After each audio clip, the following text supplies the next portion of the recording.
Bien, vamos a continuar entonces. Ya vimos lo que es la voluntad, vimos su concepto de la voluntad, vimos una clasificación de voluntad, ¿ya?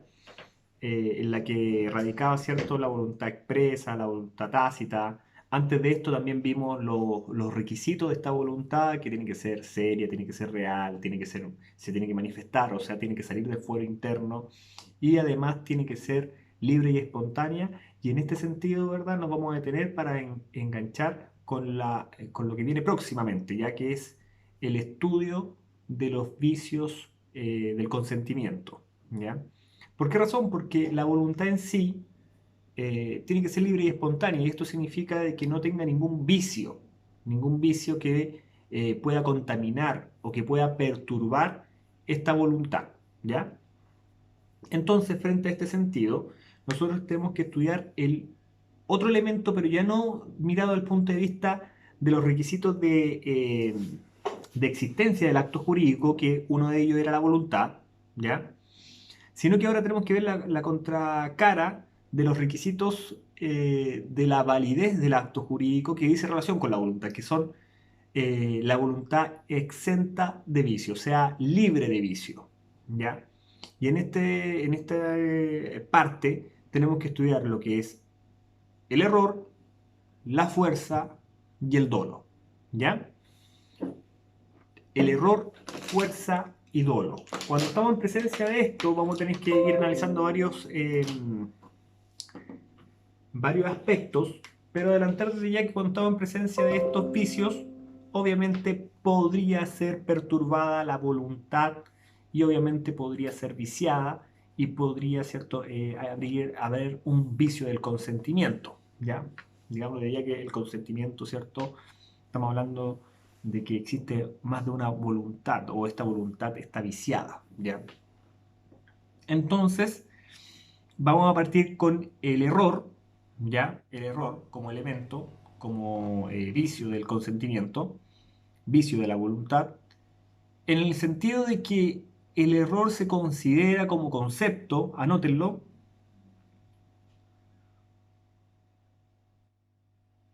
Pero antes de partir del error, ¿cierto? Tenemos que indicar de que estos vicios de la voluntad cuando está exenta de vicios, recuerden que es parte de los requisitos de validez. Por lo tanto, si hay uno de estos vicios, el acto obviamente no va a tener su eficacia, no va a tener su validez que corresponde, ¿ya? Entonces, si esa voluntad no está viciado, decimos que además es válido, ¿ya? Si no hay uno de estos elementos, no hay uno de estos vicios, decimos que el acto jurídico es válido. Eh, Aquella voluntad válida es aquella que no está afecta a ningún vicio, ¿ya? O un consentimiento es válido cuando no está afecto a ningún vicio, ya que es lo mismo. Bien, haciendo esa precisión entonces vamos a pasar al error, en la cual indicamos de que su concepto es, es el falso concepto o ignorancia que se tiene de la realidad o del derecho, que se tiene de la realidad o del derecho. Hay otros conceptos, no aparecen en el apunte, ya no aparecen en el apunte que les voy a subir, pero que son más completos, pero van en el mismo sentido. ¿Por qué razón? Porque dice relación con que el error es el falso concepto o ignorancia que se tiene sobre un hecho, un acto, un objeto o una persona, ¿ya? Y también de una norma o derecho, ya para incluir obviamente el derecho. Entonces se va desmembrando a lo que nosotros indicamos, que básicamente es el error que recae, es el falso concepto o ignorancia que se tiene sobre la realidad, porque estamos hablando en realidad del hecho, estamos incluyendo ahí también de un acto, por ejemplo, etcétera, ¿ya?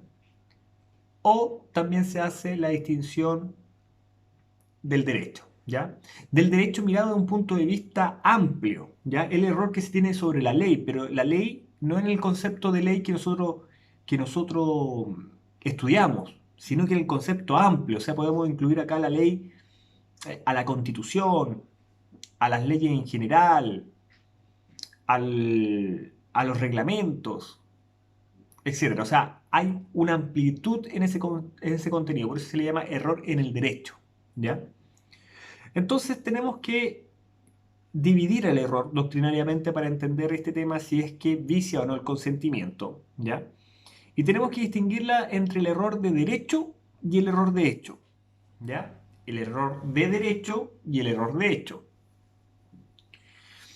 El error de derecho es el falso concepto o ignorancia que se tiene de una norma jurídica, ojo, norma jurídica, lo hemos estudiado, y este error no constituye, digámoslo de ya, no constituye vicio del consentimiento.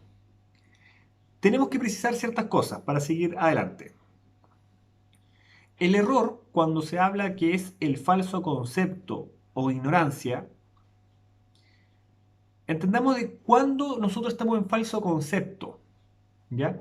Y aquí la persona que incurre en este error tiene un concepto, pero este concepto es equivocado.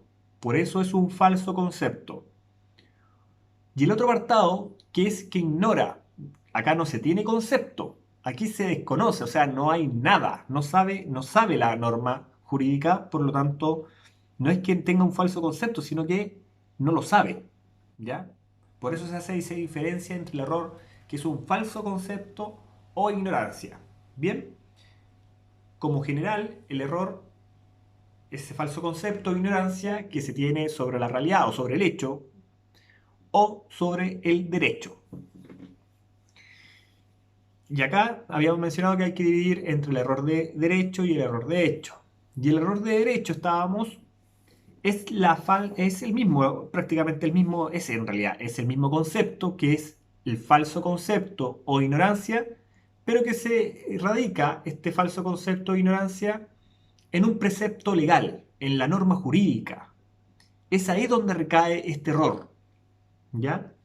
Y indicamos de que este error no vicia el consentimiento, o sea, no lo perjudica.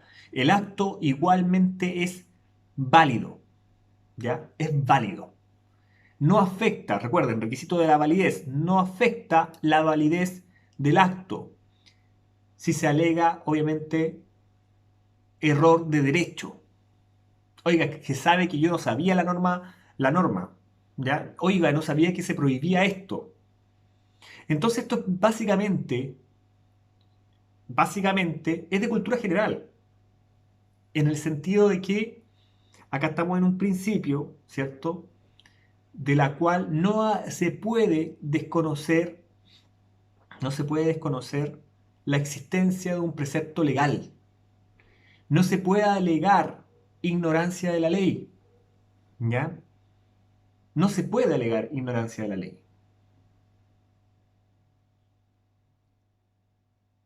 Y esto es por una razón bastante simple, ¿ya? Porque acá, de hecho, se hace una ficción legal. ¿Se acuerdan las ficciones legales que son ideas abstractas que crea el legislador y que las pone como reglas? ¿Ya? Y aquí es una regla, una ficción, igual que la teoría de la ficción de la personalidad jurídica, y etcétera. O sea, durante el curso vamos a ver más ficciones. El derecho tiene muchas ficciones, ¿ya? Pero se pone una ficción en el sentido de que todas las leyes son conocidas por toda la población, eh, para todos los habitantes de la nación, ¿ya?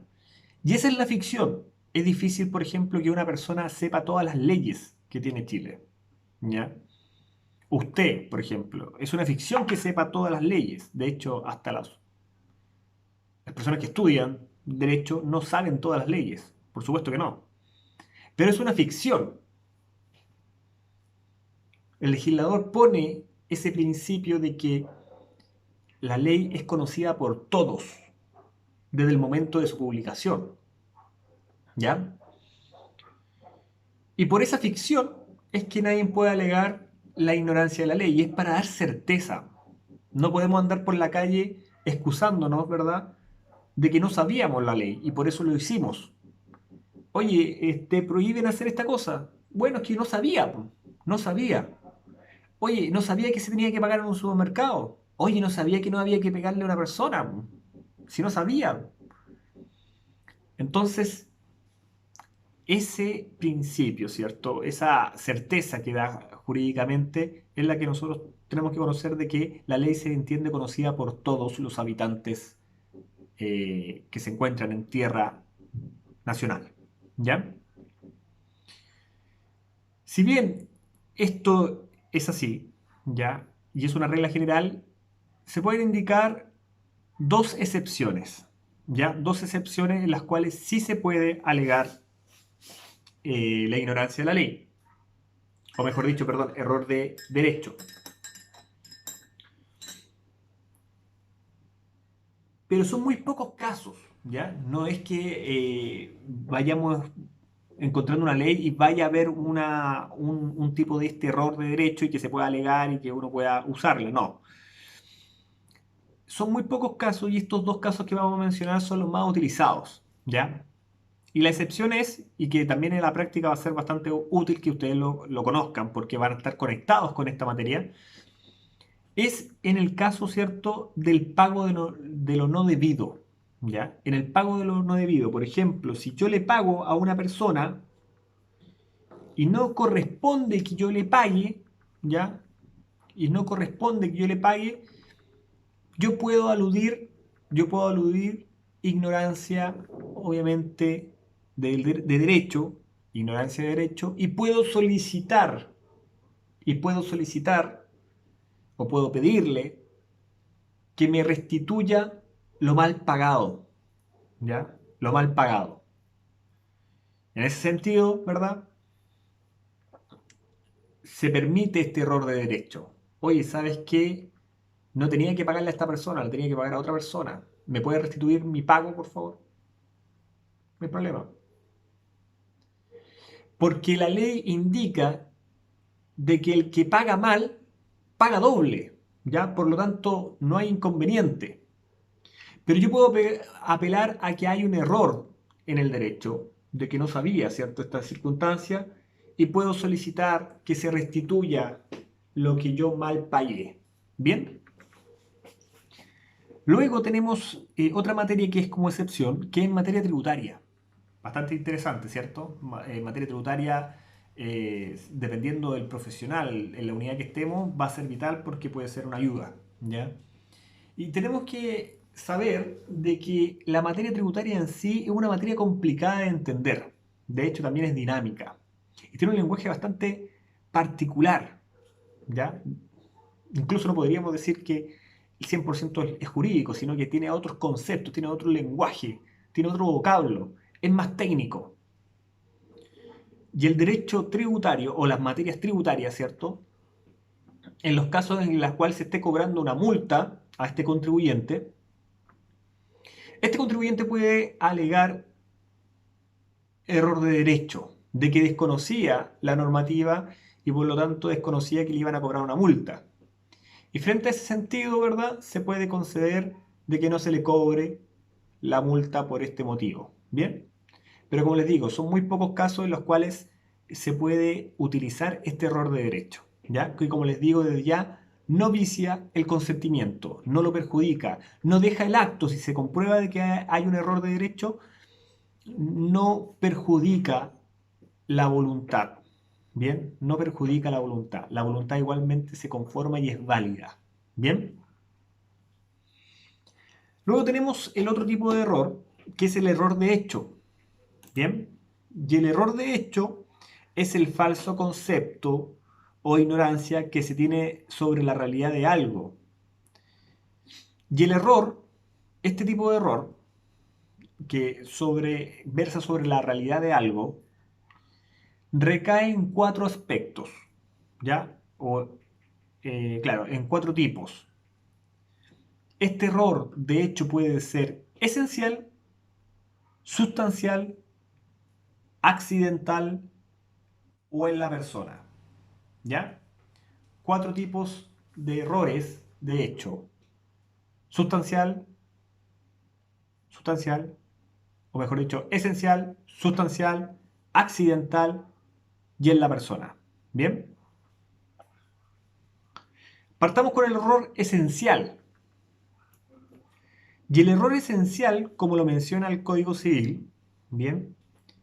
Es aquel error que recae sobre la especie del acto o contrato o sobre la identidad específica de la cosa sobre la que recae este acto o contrato.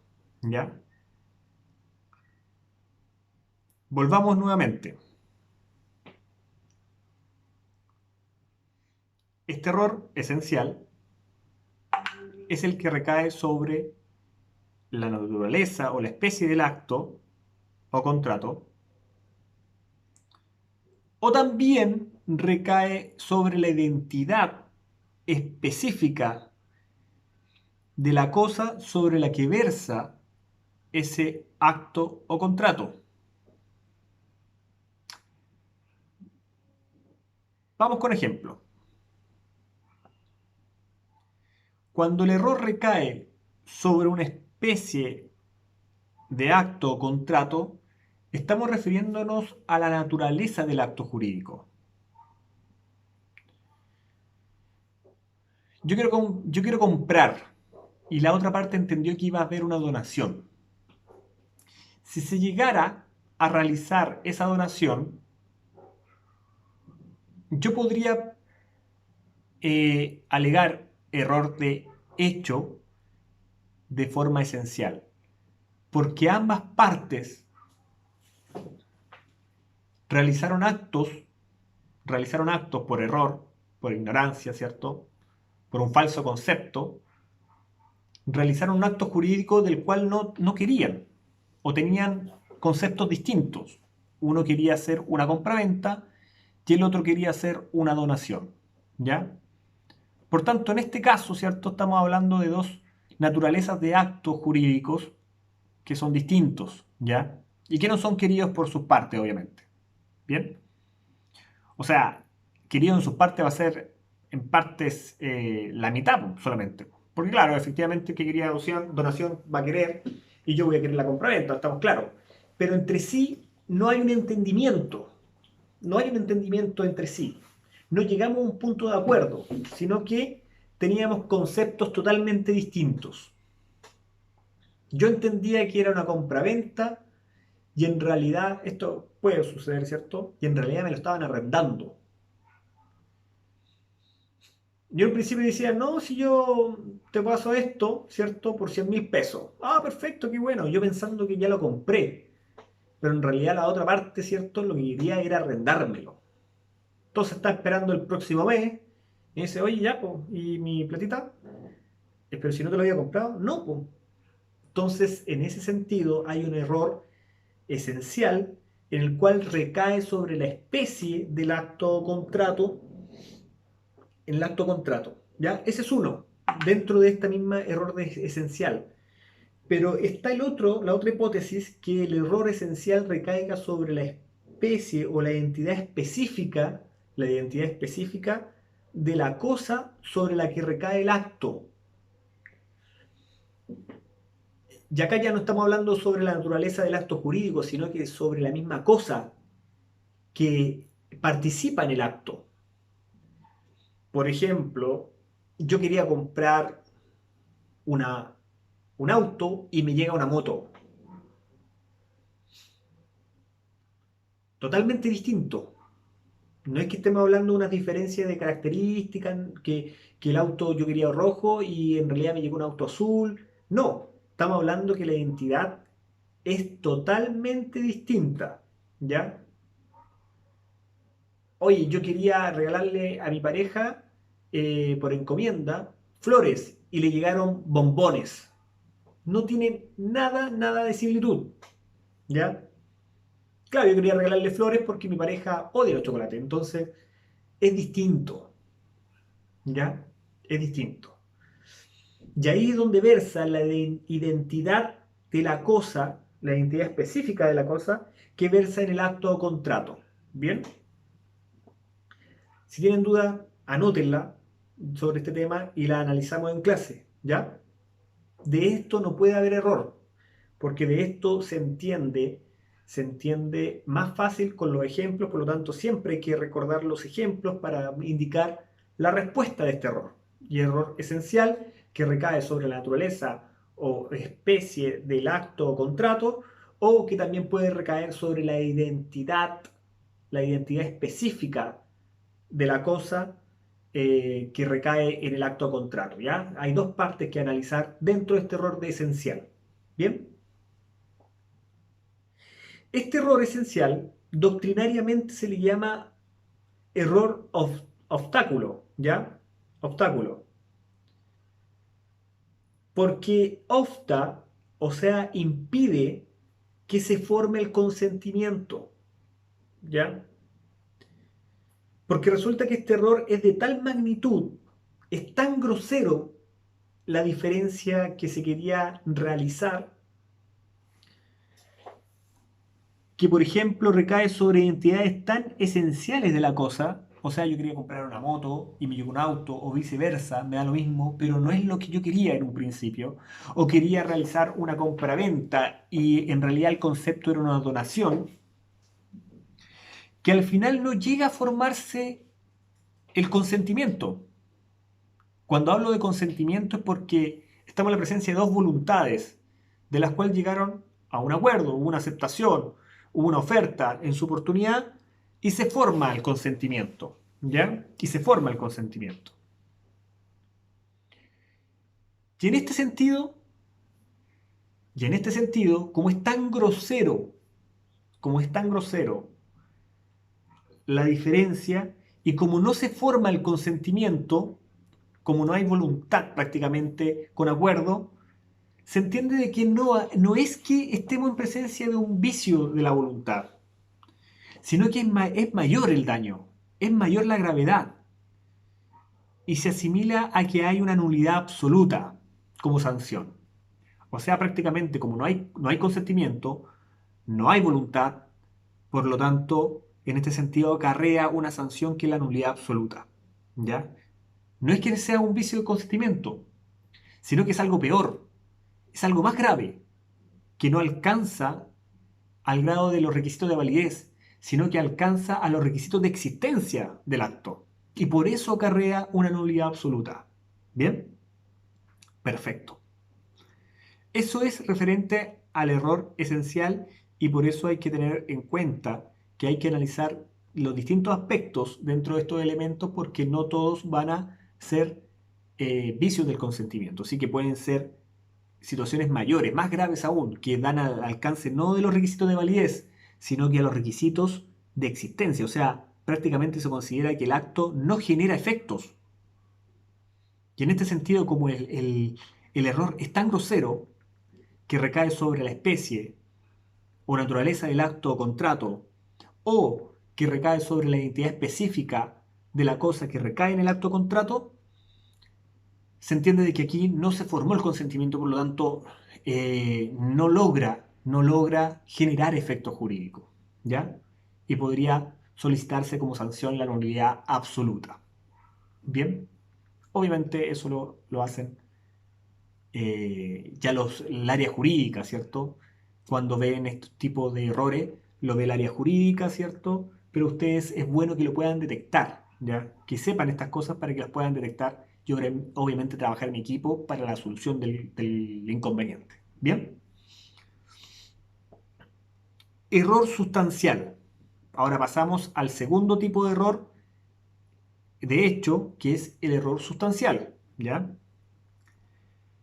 Y digamos desde ya que el error de hecho, este error de hecho, que es sustancial, vicia a sí mismo el consentimiento cuando la sustancia, por eso se llama sustancial, cuando la sustancia o calidad esencial del objeto sobre que versa el acto o contrato es diversa de lo que se cree. Bien, y esto es bastante fácil de entender. porque vamos a indicar incluso que el código da un ejemplo que calza bastante bien, ¿ya? Calza bastante bien. Por ejemplo, indica de que acá también hay dos hipótesis, dos situaciones, que el error sustancial es el que recae sobre la sustancia de la cosa, ¿ya? Y la sustancia la tenemos que asimilar con la materia prima, que está mayoritariamente compuesto la cosa que versa el acto contrato, ¿ya? Y la otra hipótesis que recaiga sobre la calidad esencial. Y acá, por ejemplo, damos de referencia en que una persona o una de las partes supone que el objeto es una barra de plata y realmente es una masa de cualquier otro metal semejante. O sea, yo quería una barra de plata y me llegó una de cobre, por ejemplo. En ese sentido, ¿cierto? Hay un error en la sustancia de la cosa que versa sobre el acto o contrato y que obviamente vicia el consentimiento. Es el mismo objeto, es la misma entidad, pero de distinta sustancia. Compro un anillo de oro y me dan, de oro italiano, por ejemplo, y me dan uno de, no sé, un oro de menor valor, ¿ya? O me dan un anillo de cobre, por ejemplo. Quería comprarme un anillo de oro y me dan un anillo de cobre. Versa en la sustancia de la cosa, ¿ya? Versa sobre la sustancia de la cosa. Ahora, supongamos en la calidad esencial que yo tomo como parte que quiero contratar una característica esencial y principal del por qué yo quiero comprar o quiero contratar o quiero realizar ese acto jurídico, ¿ya? Y supongamos que yo quiero realizar una compra de un libro, pero no de cualquier libro, sino que el libro que tiene una autografía del autor del libro. Y eso es lo que yo quería, porque si no, no voy a comprar, no quiero contratar. Pero me llega uno que está en blanco, no tiene la firma del autor. La calidad esencial sería que hay una efectividad. Yo quiero tener la firma del autor. Ese era mi objetivo principal, si no hubiera comprado cualquier otro. Entonces, si no se cumple esa calidad esencial, no habría contratado, no habría realizado el acto jurídico, no habría contratado. Por ende, ataca la calidad esencial, a la calidad esencial del objeto sobre cuál versa el acto o contrato. Y también, obviamente, en este sentido se podría requerir o se podría alegar la nulidad absoluta. O sea, la nulidad relativa, perdón. No, absoluta, rechácenlo, no. En este sentido, es la nulidad relativa. ¿Ya? Bien, eso es frente al error sustancial. ¿Ya? Al error sustancial. Luego tenemos el error accidental. Y el error accidental, como tercer error de hecho, es el error que se acerca de otra cualquier calidad de la cosa y no vicia el consentimiento de los que contratan, sino cuando esta calidad es el principal motivo de una de ellas para contratar y este motivo ha sido conocido de la otra parte. Bien, aquí ya no estamos hablando de la característica esencial de la cosa, sino que estamos hablando de cosas accesorias que tenga. Por ejemplo, quería contratar, o sea, quiero comprar un computador, ¿ya? Pero mi objetivo principal lo ocupo para trabajar este computador, ¿ya? Pero yo lo pedí, o mejor dicho, yo lo quería con teclado numérico, porque bueno, soy contador o yo soy ingeniero y quería, o un administrativo, ¿cierto? Y quería ocupar el teclado numérico que está al lado derecho de los teclados de computador, pero en este caso me dieron un computador que sin teclado numérico, era un teclado mucho más chiquitito, ¿cierto? Que está más compacto y le sacaron el teclado numérico. Ya, en este sentido, va a viciar el consentimiento si es que yo lo exigí, de que esa característica del computador, que no es principal, sino que son otras características, son objeto de la contratación. O sea, mira, sabes que yo ando buscando realmente un computador para poder trabajar, que ese es mi primer argumento, ¿cierto? Mi primera necesidad, pero que además, como característica, necesito que tenga un teclado numérico, ¿ya? Y ahí yo estoy elevando esta categoría a una importancia tal en la contratación del acto o contrato, ¿cierto? La celebración de este acto o contrato. Por lo tanto, si no viene con un teclado numérico, podría acarrear como sanción la nulidad relativa del acto o contrato, ¿ya? Y obviamente sí vicia el consentimiento porque no viene, obviamente, con el teclado numérico que yo quería como característica esencial. Oye, ¿sabes qué? Quiero firmar una película, pero esta película es prácticamente como la de 007, James Bond, aproximadamente, y este gallo obviamente anda de negro, ¿cierto? Con un saco negro, ¿verdad? Y anda por ahí buscando maleantes, qué sé yo. Pero en la película quiero comprar un vehículo para él, para que aparezca en la escena, y no puede ser que sea rosado o azul porque no va a pegar con él, po. Quiero un auto para la contratación que sea negro, negro, ¿bien? Lo compro y me llega un Mercedes rosado, amarillo. Efectivamente estamos dañando una calidad accesoria del vehículo. El vehículo es exactamente el que yo pedí, pero hay una calidad de la cual sí importa, sí es preponderante, que es el color, ¿ya? Y que se especificó en el contrato.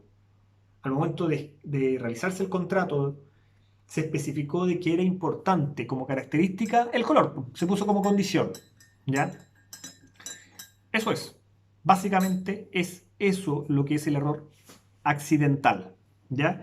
Que es aquel que acerca de cualquier otra calidad de la cosa, no vicia el consentimiento de los que contratan, sino cuando esa calidad, el color, el teclado numérico, por ejemplo, es el principal motivo de ellas para contratar, ¿ya? O sea, si bien son para otro, por ejemplo, quiero el auto para filmar la escena. Igualmente, acá lo dicen como que fuera el principal motivo. En realidad, es una característica tal del cual es importante que esté en el acto contrato, ¿ya? Entonces, el color, entonces el teclado numérico para poder contratar requieren cumplir esas condiciones que yo especifiqué en un comienzo. No es cualquier computador, para eso dame cualquiera. Pero yo te especifiqué también que quiero que tenga un teclado numérico, ¿ya? Error accidental. ¿Bien? Va a viciar solamente el consentimiento cuando estas características sean el principal motivo o estén dentro del principal motivo de la contratación, ¿ya? Quiero un computador para trabajar, pero que tenga un teclado numérico. Todo es parte del principal motivo de la contratación, ¿ya? Error en la persona, cuarto tipo de error de hecho. Y último, es aquel error que recae sobre la identidad de la persona con la cual se contrata, no vicia el consentimiento por regla general, ¿ya? Lo vicia solo cuando esta persona fue el motivo principal de la contratación, de la contratación. Para esto la ley consagra lo que se denominan los actos o contratos intuito persona, que son propios, o sea, la característica de haber contratado, porque a lo mejor hay una efectividad, hay una confianza, hay un cariño frente a esa parte. Por lo tanto, estos actos intuito persona cobran relevancia, la importancia de contratar o celebrar actos jurídicos con esas personas determinadas, ¿ya? Por lo tanto, podremos ingresar acá, por ejemplo,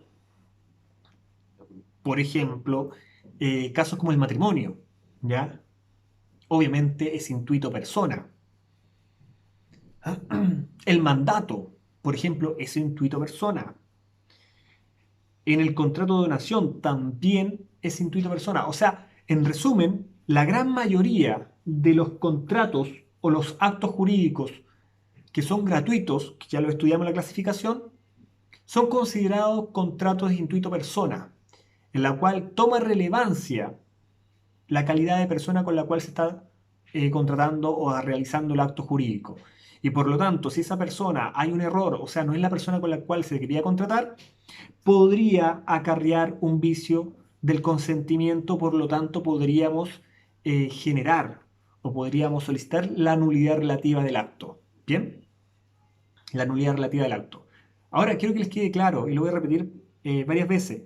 Estamos estudiando lo que, estamos encasillando cada vez lo que son las sanciones, nulidad relativa, la nulidad absoluta. Solamente lo importante en este momento es que ustedes sepan diferenciar si el error accidental tiene la nulidad relativa, al igual que el de error de persona, al igual que el error sustancial, que pueden acarrear sanciones de nulidad relativa.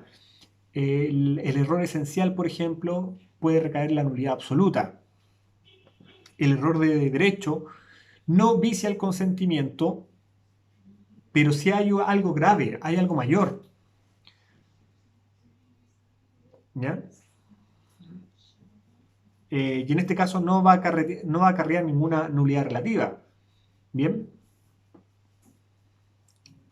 Pero hay que diferenciar estas sanciones porque después, al terminar toda la unidad de acto jurídico, vamos a hacer un apartado pequeño de qué consiste esta nulidad absoluta y en qué consiste esta nulidad relativa. ¿Ya? Que básicamente no hay muchos aspectos que entender para el objeto del estudio de la cátedra, ¿cierto? Pero tener referencia para que uno vaya teniendo mayor idea de qué consiste esta nulidad relativa y esta nulidad absoluta. ¿Bien?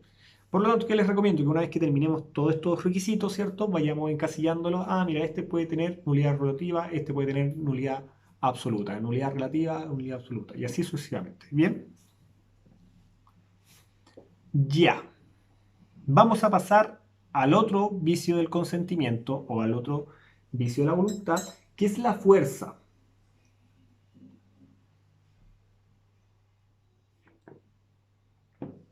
Y cuando hablamos de la fuerza, como concepto, tenemos que indicar de que es el apremio físico o moral,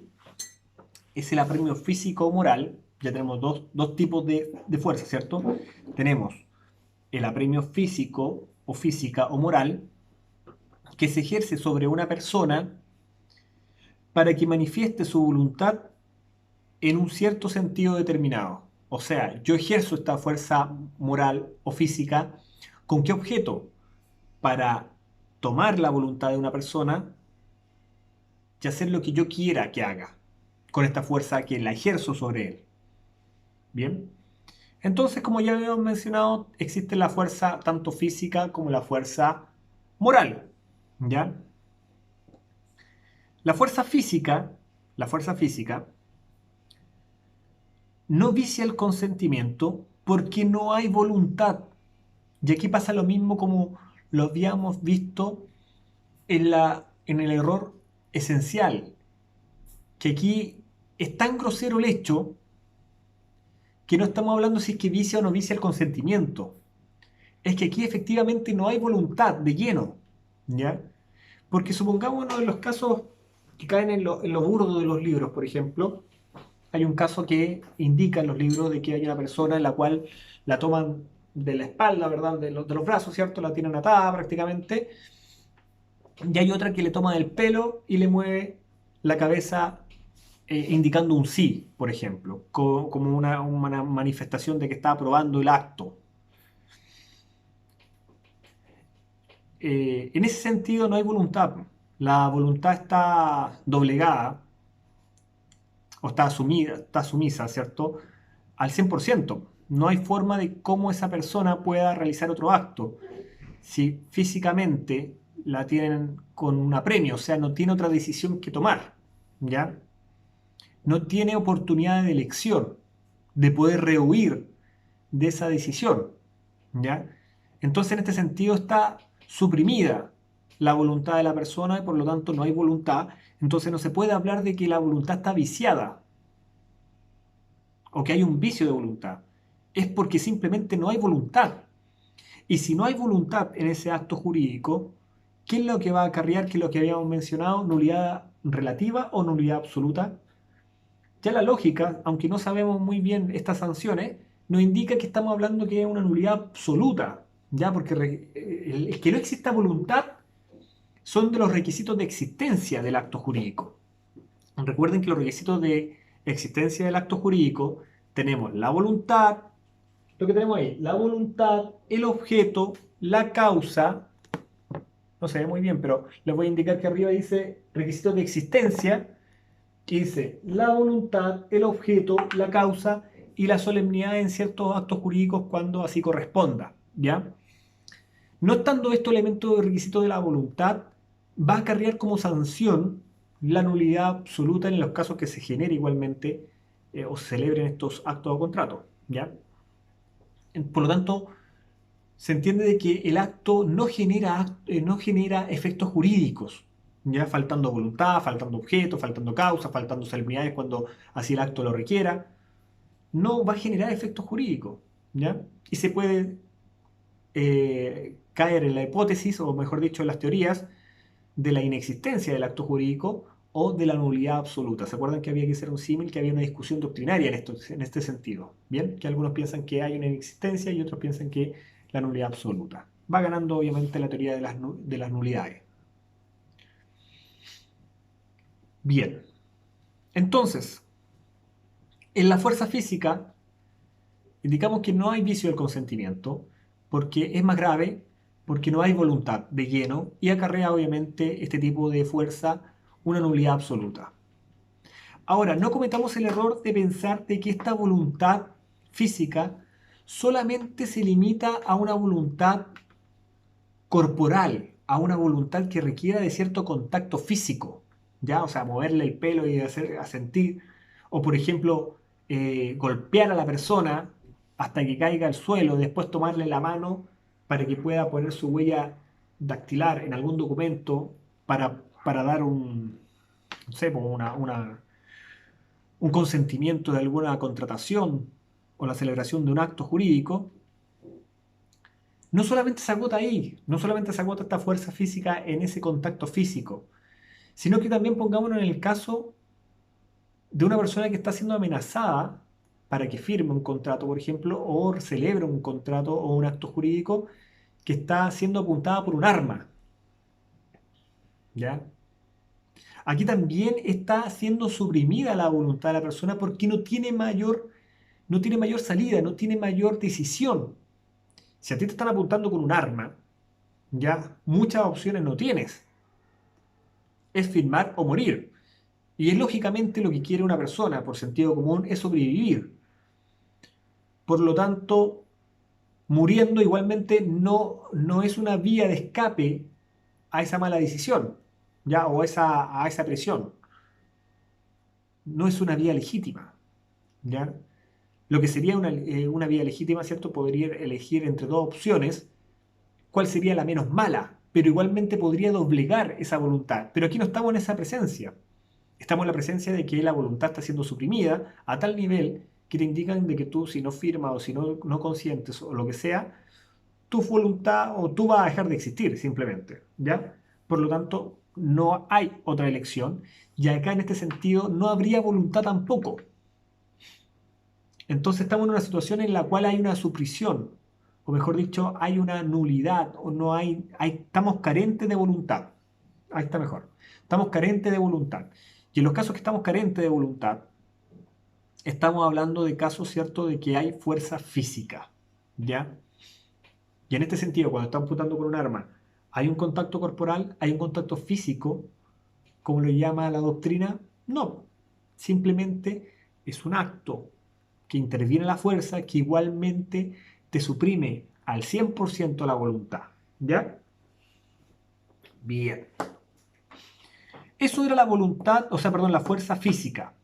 ¿Qué pasa con la fuerza moral? Porque era la otra descripción del concepto de fuerza que habíamos mencionado, que es el apremio físico o moral, vamos a ver ahora, que se ejerce sobre una persona para que se manifieste su voluntad en un cierto sentido determinado, ¿ya? Entonces, la fuerza moral ahora va con la intención de provocar amenazas. Amenazas. ¿Para qué objeto se tiene esta amenaza? Para obtener un temor en la persona y que ejerza también para obtener su voluntad a que sea encaminada en un sentido que se quiere por el que ejerce la fuerza moral. ¿ya? O sea, yo le ejerzo esta fuerza moral a una persona amenazándolo para obtener el temor y ese temor obviamente conduzca la voluntad al beneficio del que ejerce la fuerza moral, ¿ya?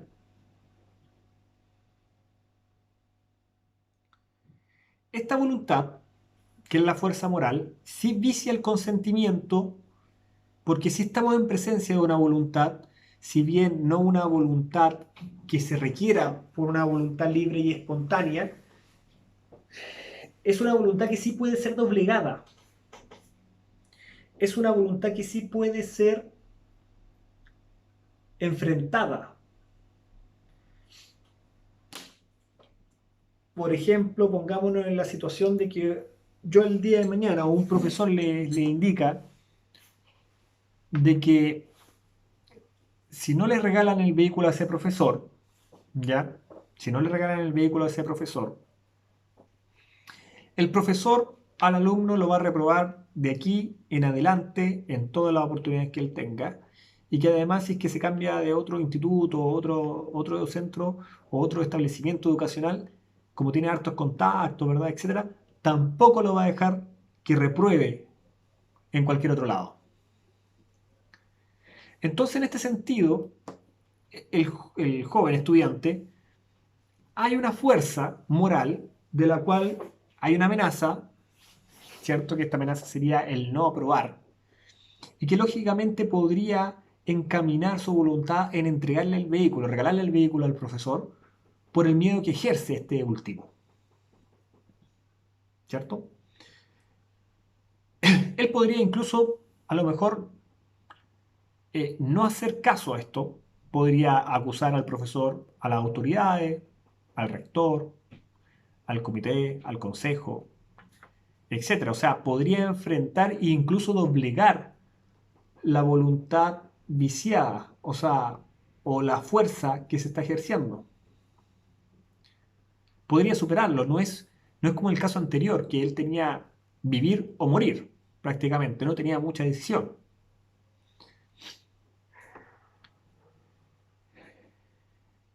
Bien, para que esta fuerza moral se cumpla, tiene que cumplir ciertos requisitos para que sea vicio del consentimiento, ¿ya? Y uno de los requisitos es que sea injusta o ilegítima, ¿ya? Y esto versa básicamente en que la fuerza moral existen fuerzas que son legítimas, que están amparadas por el derecho. Por ejemplo, en que yo te amenace como deudor que te voy a demandar. Te voy a demandar si es que tú no me pagas. Como arrendatario, oye, es que sabes que tú no me has pagado. Yo necesito que tú me pagues o si no te voy a echar de la casa cuando termine el contrato. Y, o si no, más aún, voy a pedir todos los argumentos que tengo, todas las acciones que tengo para sacarte de la casa, ¿cierto? Entrar incluso con auxilio de la fuerza pública, desarraigar todo el tema, entrar y sacarte. O sea, en ese sentido, ¿verdad? Son amenazas o son fuerzas morales que están amparadas por el derecho, ¿ya? Hay un argumento legal. Pero en cambio, por ejemplo, cuando estamos hablando del caso del profesor, por ejemplo, es una amenaza que no está amparada por el derecho y que lógicamente es injusta o ilegítima, no tiene argumento, no tiene amparo legal esa amenaza, ¿ya? Que ejerce a través de una fuerza moral. Ese es el primer requisito. El segundo requisito, el segundo requisito es que esta fuerza sea determinante. ¿Bien? ¿Y qué significa que sea determinante? Que esta fuerza, si es que no mediara la fuerza, si es que no existiera la fuerza, si es que no se ejerciera la fuerza moral, el acto jurídico o el contrato celebrado no existiría, no se habría ejecutado jamás. ¿Ya? En ese sentido se entiende que es determinante. Bien, en el sentido de que si no existiera esta fuerza moral, el acto jurídico o el contrato nunca se habría efectuado, ¿ya? Pero se efectuó en base a la existencia de esta fuerza moral, o sea, de esta amenaza que es injusta e ilegítima, ¿ya?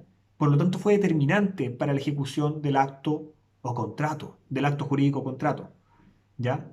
Fue preponderante, fue el gatillante para poder realizar este acto jurídico, ¿ya? Métanselo bien en la cabeza. Determinante, si es que no existe esta fuerza moral ejerciéndose sobre una persona para obtener su voluntad en beneficio de él, doblegarla, o mejor dicho, doblar su voluntad a su beneficio, si no hubiera existido esta fuerza moral, no hubiera existido tampoco, no hubiera existido tampoco eh, el acto jurídico, ¿ya? El acto jurídico contrato, ¿ya? A ese nivel de determinante es el requisito que se pide. Y el segundo requisito, o sea, el tercer requisito es que sea grave. Es que sea grave. Y la gravedad de la fuerza moral es casuística, o sea, se analiza caso a caso. Porque se toman condiciones de la persona que es doblegada, o mejor dicho, que él ejerce la fuerza moral, se toman condiciones de él. Por ejemplo, su edad, su sexo, su condición. Y viendo, ¿cierto?, su condición, su edad, su sexo y otros aspectos, ¿cierto?, uno podría indicar de que se toma esta fuerza moral como grave o no tan grave. O sea, es una cuestión de prueba. Se tiene que probar, se tiene que demostrar la gravedad de esta fuerza moral, que fuese tal de la cual se considere como grave y que no podía rehuirse o realmente tiene un nivel de impacto en la cual efectivamente el alumno se vio con un temor tal, eso es lo que se tiene que mostrar, el temor tal de que tuvo que regalar el vehículo para que no haberse afectado.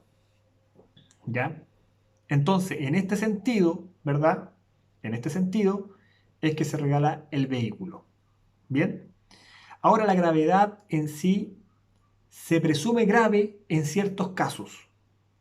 Cuando la gravedad, cuando esta fuerza moral se ejerce en amenaza a que va a haber un daño grave eh, y fundante, ¿cierto?, en algunos parientes a quien se le ejerce esta moral, a esta fuerza moral. Por ejemplo, a mí me amenazan, obviamente, en que tienes que firmar algún acto de contrato o que tienes que realizar un acto de contrato, o si no le vamos a hacer un daño grave a tu cónyuge, a tu conviviente, en este caso, a tu conviviente de unión civil, también se agrega en este caso, a tus ascendientes o tus descendientes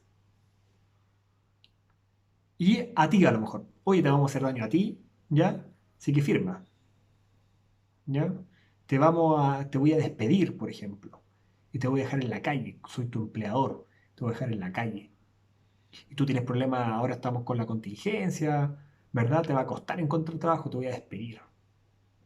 Si es que tú no haces este acto jurídico o celebras este contrato. Entonces, claro, efectivamente se está provocando un daño en mí, o puede ser que voy a despedir a tu señora, voy a despedir a tu cónyuge, a tu conviviente de unión civil, o voy a hacerle daño a tus padres, o voy a hacerle daños a tus hijos, ¿ya? Esos son los que están en línea vertical, ascendiente o descendiente, ¿bien? En ese sentido, cuando se ejerce amenaza frente a ese tipo de personas que son parientes, o hay un vínculo familiar, en ese sentido, ¿verdad? Se considera que no requiere prueba, que simplemente se va a considerar que la fuerza moral es grave y va a cumplir con este requisito. En el caso, por ejemplo, que fuese una amenaza a un hermano, ya no estamos hablando de este tipo de gente, ya no está en la línea, sino que hay una línea colateral. El hermano es colateral. Por lo tanto, en ese caso yo tendría que estar demostrando de que esta moral o esta fuerza física, no, fuerza moral, perdón, es grave, ¿bien? Que es grave. Y ahí tendría que demostrarlo, ¿cierto? No, mira, ¿sabes qué? Me infundó un temor tal del cual tuve que ceder a mi voluntad porque obviamente mi hermano, qué sé yo, pues, mi único familiar, por ejemplo. Eso es un buen argumento. Es mi único familiar. Yo no tengo padre, yo no tengo hijo, y el único familiar que yo tengo en la vida es mi hermano. Ese es obviamente fundante, ¿verdad? Fundante y que además se considera como grave. ¿Bien? Que pudo haberle provocado un, un miedo tal que el cual tuvo que acceder a la voluntad. Bien, y vamos a cerrar entonces con el dolo en este capítulo, que son de los elementos que vician el consentimiento, o sea, que vician la voluntad, y que vamos a indicar básicamente que el dolo como vicio del consentimiento se entiende como sinónimo de engaño, ¿ya? Para que otra persona, producto de ese engaño, consiente en determinado acto jurídico, por lo tanto no hay dolo casual, el dolo siempre es tramado, es producto de la mente del autor y está intencionado a la obtención del consentimiento que de otra forma no se habría manifestado, ¿ya? Entonces, tradicionalmente el dolo, como vicio del consentimiento, se define como la maquinación fraudulenta, destinada a que una persona consienta en un determinado acto jurídico. Bien, si hay este dolo, si hay este dolo, se entiende de que va a viciar el consentimiento. Por lo tanto, va a acarrear la nulidad relativa del acto jurídico. ¿Ya? Requisitos para que el dolo vicie el consentimiento básicamente son dos. Primeramente, que debe ser obra de alguna de las partes que contrata. Una de las partes tiene que estar realizando el dolo, la maquinación fraudulenta. Y segundo requisito es que debe ser determinante, o sea, esto significa que de no mediar el dolo, al igual que la fuerza, ¿se acuerdan? De no mediar el dolo, no se habría celebrado el acto de contrato, ¿ya? O por lo menos se habría celebrado en condiciones distintas, ¿ya? Supongamos que yo voy a la feria y yo quiero comprar un perro, veo un perro de raza, de hecho, pero la parte que me lo está vendiendo sabe que el perro no es de raza, ¿no? Es quiltro, le puso unas extensiones de pelo, lo tiñó, lo dejó bonito el perro, qué sé yo, me lo vendió por un perro de raza. Yo llego a mi casa, ¿cierto? Lo baño al perro, se empieza a salir el colorante, se le salen las extensiones, ¿verdad? Etcétera, etcétera, etcétera. O sea, me doy cuenta de que el perro no era de raza y pagué de más por algo que no lo valía, ¿verdad? Perro, aunque, ¿cierto? No era de tal calidad o de raza que yo esperaba. Me lo vendieron por, no sé, por labrador y en realidad no era de raza. Bien. En este sentido hay un engaño, ¿ya? Hay un engaño. Hay un engaño por parte de una de los lados de la contratación, ¿cierto? Una de las partes realiza este dolo fraudulento, sabía el conocimiento de este dolo. Y además, yo quería el perro de raza, por lo tanto, de no mediar este dolo, que fue el dolo de la maquinación, de haber preparado el perro, ¿cierto? El engaño.